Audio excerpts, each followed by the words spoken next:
14th, 2025. Beneath a heavy fog cloaking the Kryvyi Rih Bridge, a silent pact between Beijing and Moscow advances.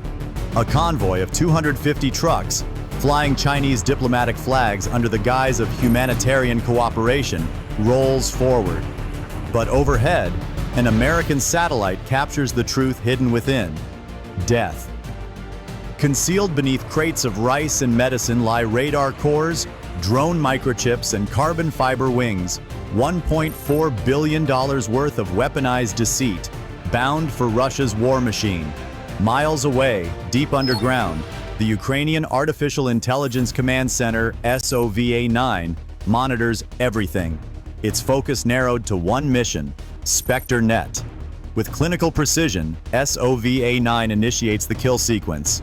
A swarm of kamikaze FPV drones, cheap, compact, and lethal, awakens. No words, no hesitation, only coordinates and a single encrypted command: attack. Now, 250 weapons trucks and their armed escorts were hurtling toward a storm they couldn't see. Can Russia's S-400 defenses and 3 Krasuka-4 jammers stop this wave of digital death? Or is this the night warfare changes forever? Let's find out. At exactly 3:42 a.m. on October 14th, 2025, under a thick fog over the Dnipro River, a convoy of 250 Chinese diplomatic trucks rolled across the Kryvyi Rih Bridge, a nearly 1.6-mile-long steel artery. The vehicles, covered in banners reading "Humanitarian Cooperation Mission," looked anything but benign.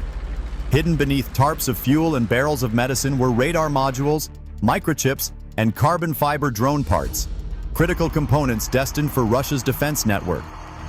Satellite surveillance from the U.S. Space Command tracked the activity for 2 days, confirming that Beijing had quietly approved the transfer of $1.4 billion worth of dual-use military equipment.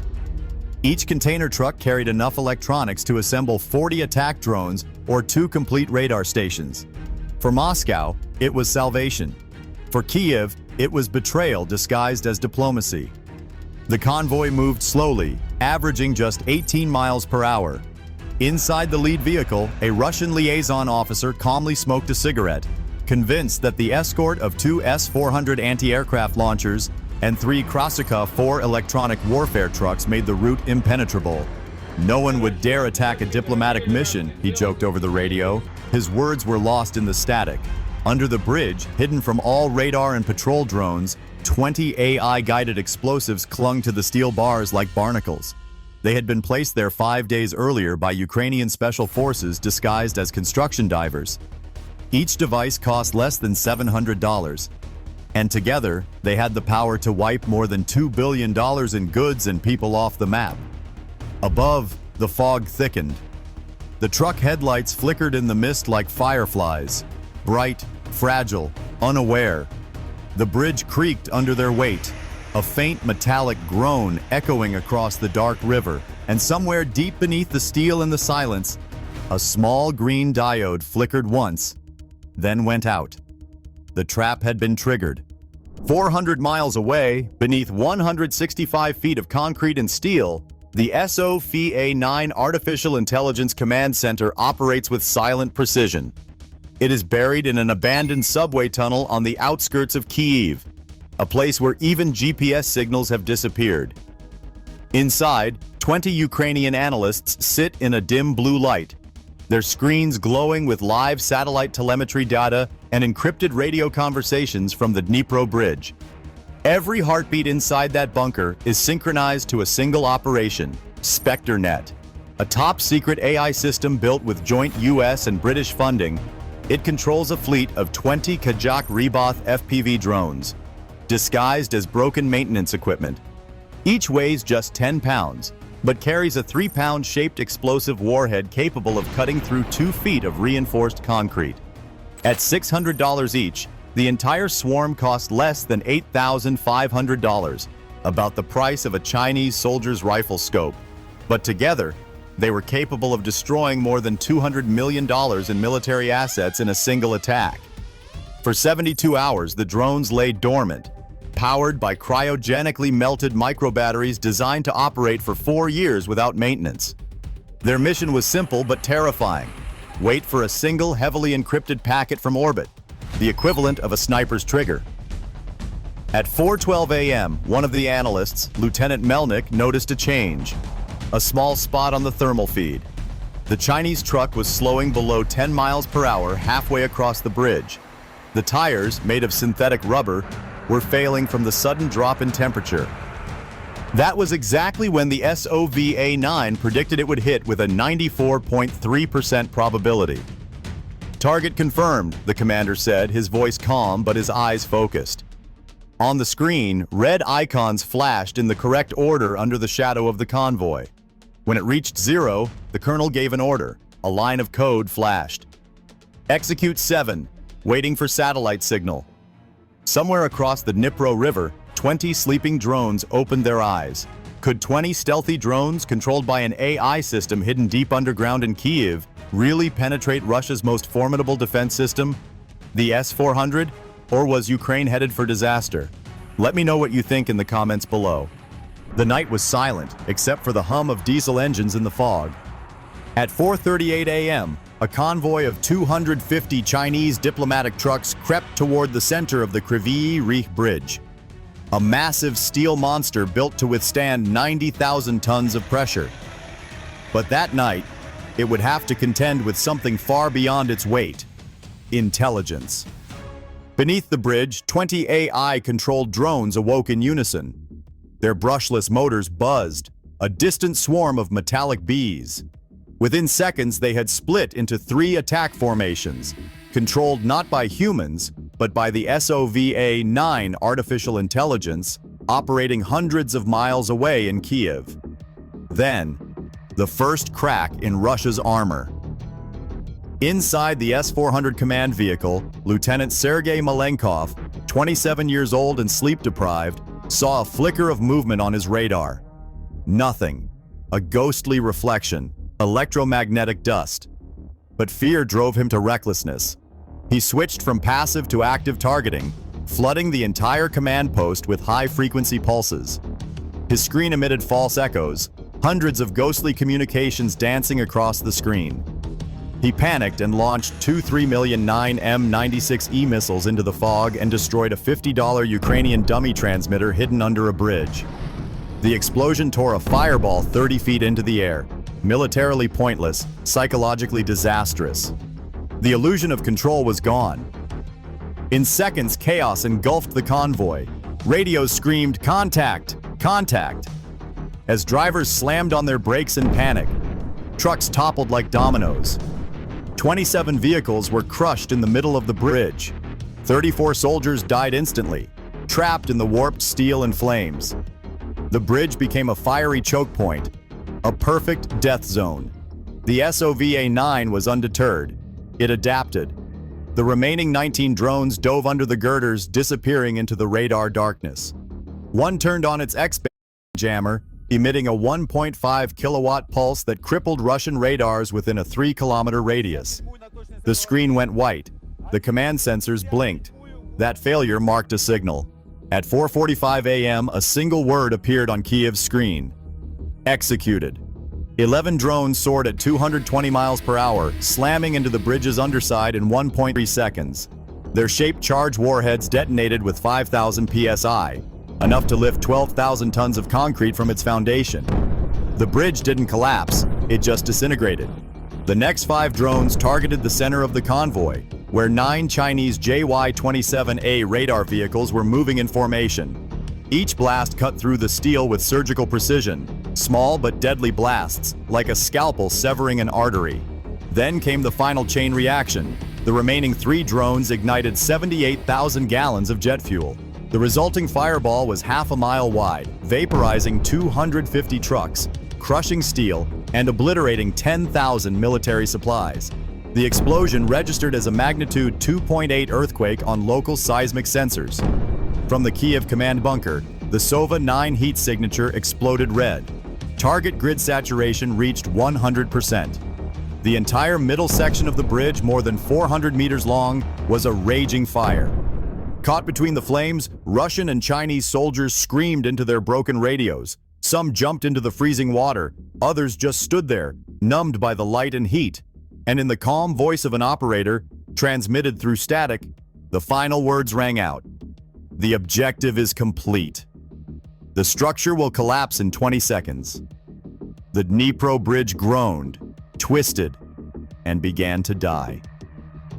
You think the explosion was the end? It wasn't. What happened next turned a battlefield victory into a global political earthquake. Watch, you have to. The explosion over the Dnipro River didn't just destroy a bridge, it ripped open the silence of two capitals. At 4:45 a.m., seismic sensors in both Moscow and Beijing registered the blast as a 2.9 magnitude tremor, equivalent to the detonation of 1,500 tons of TNT. Within seconds, satellite networks, intelligence grids, and diplomatic hotlines across 3 continents came alive. In Moscow, chaos replaced certainty. The Russian National Defense Control Center lost contact with the entire convoy. 2 S-400 launchers, 3 Krasuka-4 jammers, and 248 diplomatic trucks simply vanished from radar.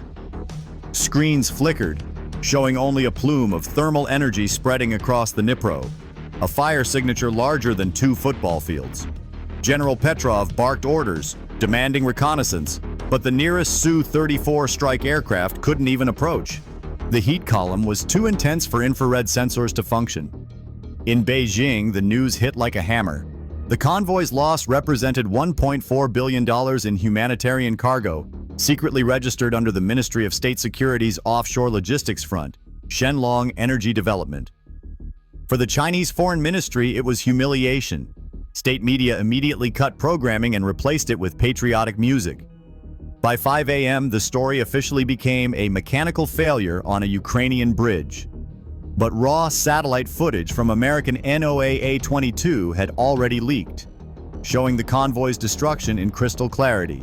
Meanwhile, social media across Asia erupted. Thousands of Chinese users noticed the sudden disappearance of engineers affiliated with the Red Eagle project, a joint research initiative between Russia and China to build long-range autonomous strike drones.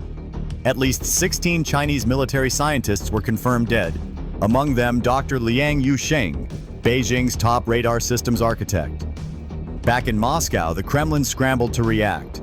The foreign minister demanded an emergency session of the UN Security Council, accusing Ukraine of attacking diplomatic property. Yet behind closed doors, Russian generals admitted the convoy's destruction had crippled their southern front. They had lost 72 hours worth of ammunition and their only digital command relay to the Zaporizhzhia sector. As dawn broke, the smoke above the Dnipro rose higher than the clouds, a black scar visible from 40 miles away. The bridge was gone.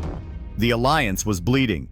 And for the first time, both Moscow and Beijing realized something unthinkable. Their partnership had just gone up in flames. At 6 a.m. Eastern Time, the Situation Room beneath the White House came alive. A satellite feed from Europe played on the central display. The Kryvyi Rih Bridge, once a proud span of steel and concrete, now a 1.2-mile scar of twisted rebar and fire. The image froze for a moment, then zoomed in. There were no survivors, no vehicles, no trace of the convoy that had cost over $1.4 billion to assemble. Defense analysts spoke in numbers that stunned the room. The strike had neutralized 250 trucks, 16 high-ranking Chinese and Russian engineers, and over 90 tons of advanced microchips destined for Russian missile systems. In one operation costing less than $20,000, Ukraine had erased a joint project that took 5 years and 2 superpowers to build. Across the table, the U.S. Secretary of Defense leaned forward, his voice steady. "Gentlemen, the message is clear. Intelligence beats intimidation." Reports from NATO confirmed the impact was spreading fast. Russian supply chains south of the Dnipro had collapsed. Chinese cargo flights to Moscow were suddenly rerouted. Even the Kremlin's state television quietly reduced its coverage of the special partnership. For Ukraine, the operation had become more than a military victory. It was psychological dominance. A nation once underestimated had used 20 autonomous drones to dismantle the illusion of invincibility. The president watched in silence as the screen replayed the collapse frame by frame. Finally, he spoke, softly, almost to himself. Steel burns. Empires fall, but precision endures. Then, turning toward the camera, the narrator's voice returned, calm and deliberate. Would you call this a defense, or the beginning of a new kind of war? Comment your answer below. By sunrise, the smoke above the Dnipro had thinned into a pale gray haze, drifting eastward toward the Russian border. The bridge that once symbolized trade, diplomacy, and trust now lay at the bottom of the river, a jagged tomb for hundreds of soldiers, engineers, and diplomats who had believed that politics could shield them from physics. In the aftermath, the world began to take sides. Beijing remained silent for 2 days, then released a single statement calling it a tragic transportation accident. Moscow accused Kyiv of violating international law while secretly evacuating what remained of its southern front. But behind every official word was the same unspoken truth.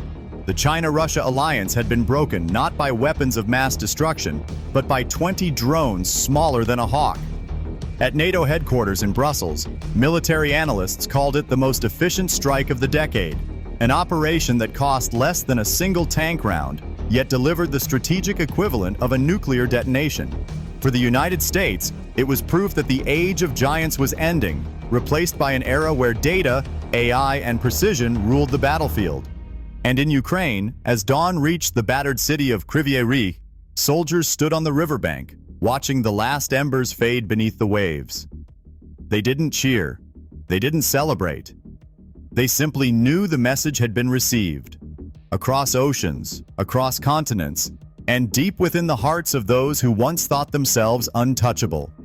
Because in modern war, victory no longer belongs to the side with the loudest threats.